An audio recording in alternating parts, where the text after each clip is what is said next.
them, because I feel like business is not about reading the instruction manual on how to exercise.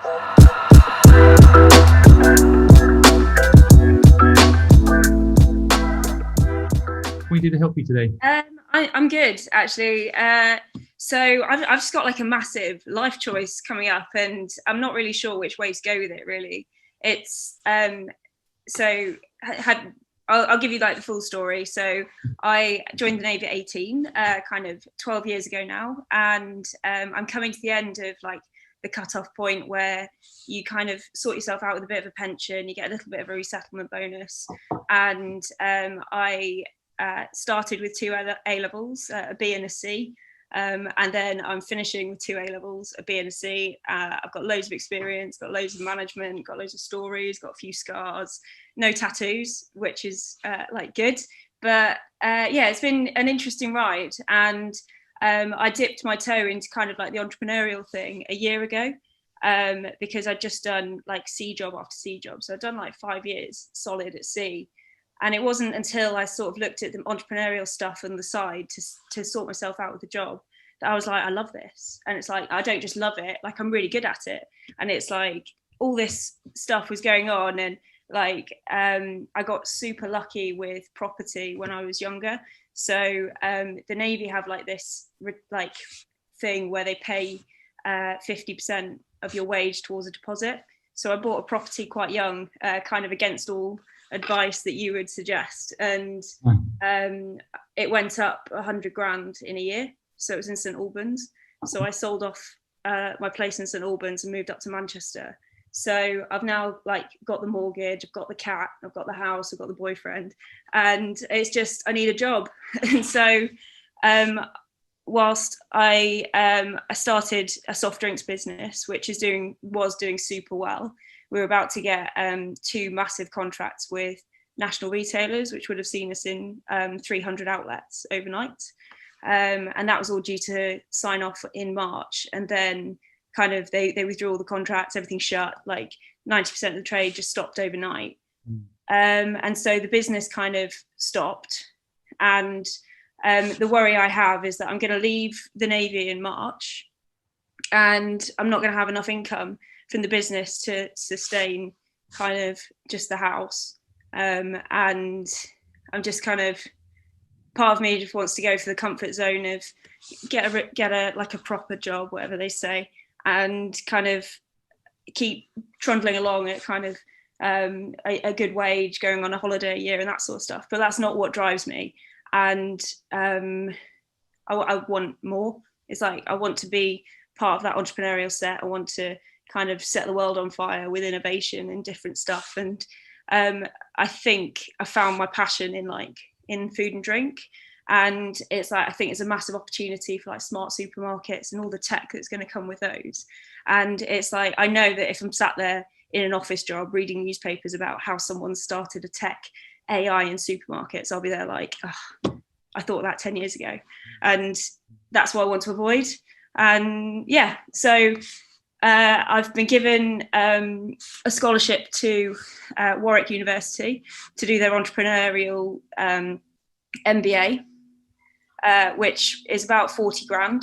But in order for me to take that, it takes me away from the business. It takes me away from like Manchester. So I have to live in Warwick, which then brings more expenses in. And so I'm kind of torn between doing the MBA for 9 months, getting the qualification, getting the network, getting prestige that comes with it, or running my business for 9 months, which is what that money that I've saved will pay for. And I'd just be really interested because you've kind of done it from the other side. Yeah. Well done. First of all, you've just take a moment. You've done a lot of things. You still seem young to me, but I feel like you've done a lot of things. Pretty impressive. And yeah, I mean, I am quite negative on property, but only in the sense that I worry that people get trapped in mortgages and then they can't do what they love because they're paying the mortgage. Mm-hmm. So it's great that you recognize where you're at. I think there's the ability to pay the mortgage and do what you love. But unfortunately, I see too many people pick the wrong path where they end up hating what they do. And then, justifying it by I've got to pay the mortgage. Right. And then they end up in a house the house doesn't make you happy. it's nice to have a house and you're happy. If you're happy and you've got a nice house, that's great. But that's not actually what makes you happy. And you've identified that in your own overview of yourself, right? You need to feel fulfilled, right? So there's a couple of things, and I caveat it by saying I'm not always right. Okay, just my opinion doesn't mean I'm right. Right? The MBA is a total waste of time. Total waste of time. And I mean it with all due respect to MBAs that tried to sponsor me in the past and stuff. I refuse to support them because I feel like business is not about reading the instruction manual on how to exercise. Like to exercise, you just go and exercise. Maybe you get a trainer to help you while you're doing the exercise, but to read about the exercise, which MBAs always reflect backwards on what's happened. And then TikTok comes along and they haven't written one case study on someone that's done well on TikTok. So how can they teach you marketing about it? They're not in real time, right? The network is also bullshit. Okay, whatever business you start and you talk about food and drink, great example. You go find that network. Like you find those people that are in that network because that's what you need. You don't need to have gone to the MBA school to learn that network. It's overrated. That network is totally. Most people I know in MBAs come out in a job. None of them actually. 9 out of 10 people don't actually start a business because MBAs just teach you the fear factor of it all, right? Mm-hmm. And then you're in debt. So you've got to, okay, you've done well. You managed to save some money, but you don't want to be in that cycle where you don't have any money then to start the very business that you went and learned about. So anyway, that's my view. Forget the MBA. Now, I think the next step bit will help you forget the MBA. And this is the more tricky bit to give you an answer on, right? Because, for example, I want to ask more about the drinks company. Can it be resurrected? Was it a temporary problem? Is that where you'd like to go? Tomorrow, by the way, I have one of the UK's most active investors in F&B. He's on my podcast show tomorrow, so you should listen into that. But yeah, what's the status with that? Can you go back? I've got some literally right here. So they're like a Japanese-inspired soft drink. Yeah. They're hitting the pain point in the market where you go to Wagamama and you get this massive bowl of really authentic Japanese food or ramen, and then you get a Coca-Cola or you get a Fanta, and it's just really incongruent. Okay. And so people nowadays kind of want a bit more authenticity. So I spent 4 months in Japan in 2018 with the Navy, and I spent a lot of time going around Japanese bars and trying different drinks. And I found they have a really sour taste profile, which is completely unique and unlike anything we've got in the UK. And so I've developed Chulo, which is a play on words with a drink called Chu Hai, which is the Japanese classic. And they're available in kind of apple, peach, and also a lemon. And they're just super Japanese flavor profile, the UK's first sour soft drink. And they're made kind of start to finish in the UK, and they're kind of unapologetically UK based because a lot of the stuff that you think is Japanese is actually made in Holland. And so I figured, well, this has got 100 times less of a carbon footprint than importing it from Japan. Mm. So that's our strength. And so sales are picking up again now. So we switched to direct to consumer when COVID happened, and that's going fine. And then the big kind of investment and the big savings are going to happen when we switch to printed cans. So it's got a pretty good profit margin, and it's going to get better. But it's one of those things that it's just really resonated with the crowd, and I'm building my tribe of kind of gamers and Japanese enthusiasts. And you've also got the culture vultures. So it's kind of like a Venn diagram of kind of 16 to 40-year-olds mm-hmm. who are into anything from kind of manga to food to kind of dressing up. I can totally see this at Comic-Con selling out, and I totally get it. And I know I lived in Hong Kong for 20 years and spent quite a bit of time in Japan myself. Every single Japanese restaurant should be selling that product as well. I couldn't agree with you more. Love it. So that's what you need to focus on. So forget the MBAs. That's fine. That's done. Okay. You're going to focus on this. What happens next? So I got the University of Student MSc to write my export strategy at the summer. So I got 2 students who are my interns, and I gave them a brief, and they've given me my top 10 countries for export. And so that was all set aside for kind of next year once we've got the UK market sewn up. But with the UK kind of being a bit sleepy at the moment, the export has kind of gone off. So because I'm in Manchester, we're part of the Northern Powerhouse, who are helping me with export strategy to the UAE, because non-alcoholic drinks are massive.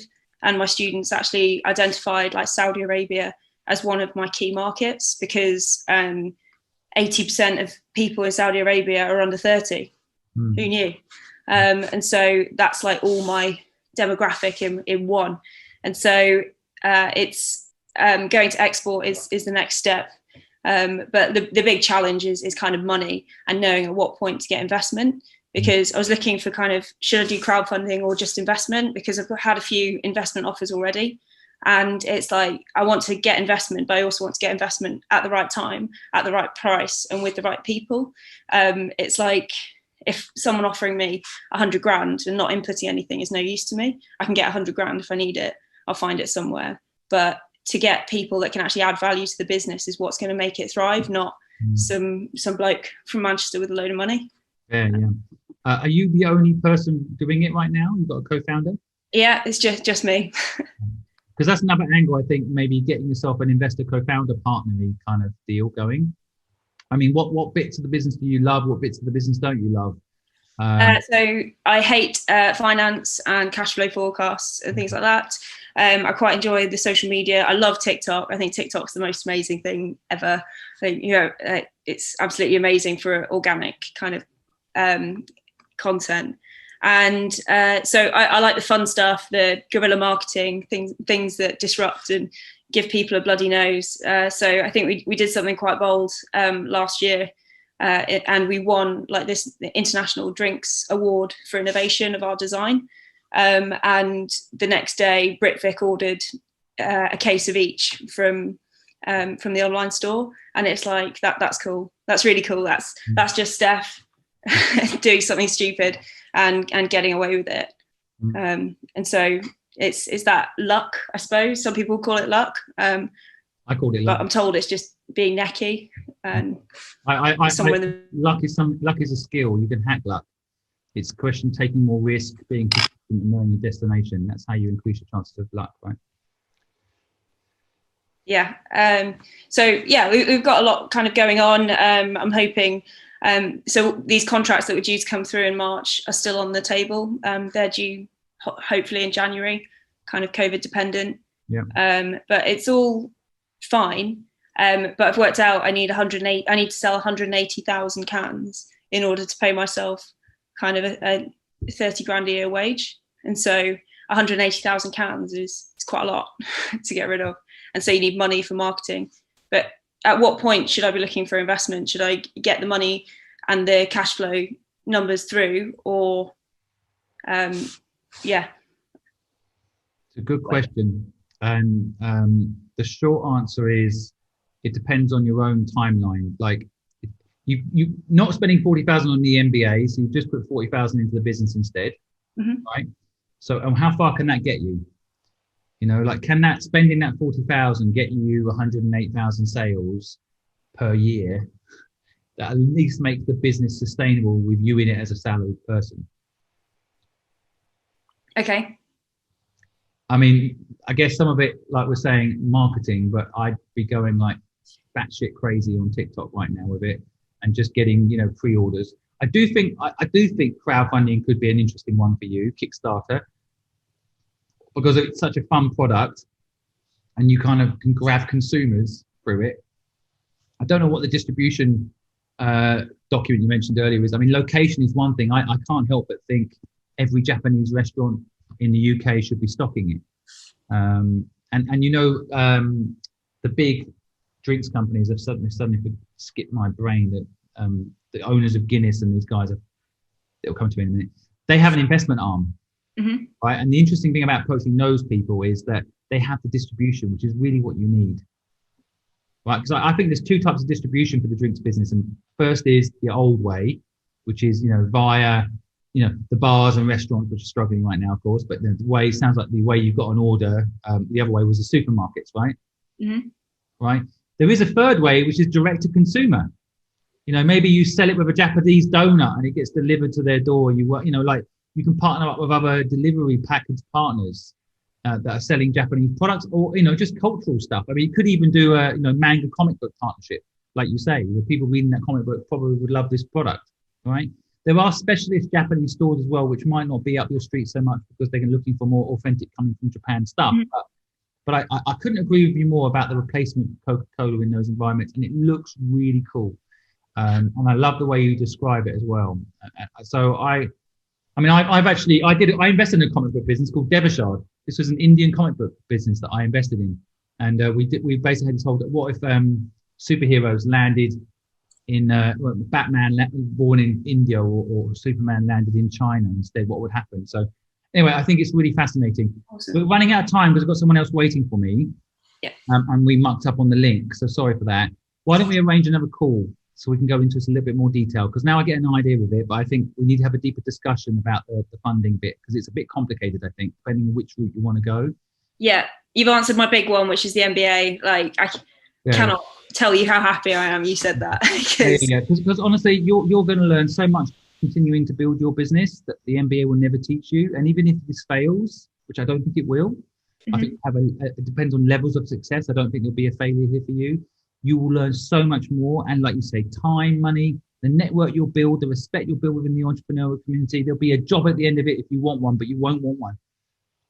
Won't want one. But yeah, I mean, the funding side, I mean, I would consider carefully spending, that 40,000 on doing a really amazing kind of crowdfunding Kickstarter campaign, and just, selling hopefully 1 million cans and gives you cash flow for a year. But then everyone will spot you within the traditional system and want your product in their traditional system as well. Superb. Awesome. All right. Yeah, I'm really excited for you. Just kind of get completely behind it, and then maybe you need a little bit of a companion, maybe a finance controller, a person that's done the fundraising side piece as a partner or co-founder on this with you, so you can not worry about that side, focusing on the marketing, fun stuff, and all that you enjoy. Brilliant. Awesome. Thanks a lot, Simon. That's awesome. Really cool. Again, I don't say it all the time. I'm not just saying it. I'm really excited for you. I've got a really good feeling about it. You should listen to the podcast tomorrow, because John Stapleton is one of the big investors in all the drinks companies. So have a little listen into that tomorrow. You might pick up something from that. And then, please reach back out to Talia and we'll have a more detailed chat, okay? Cool. We'll do one on investment next. Yeah, sure. Great. Wonderful. Nice to talk to you. Good luck. You too. Thank you. Bye.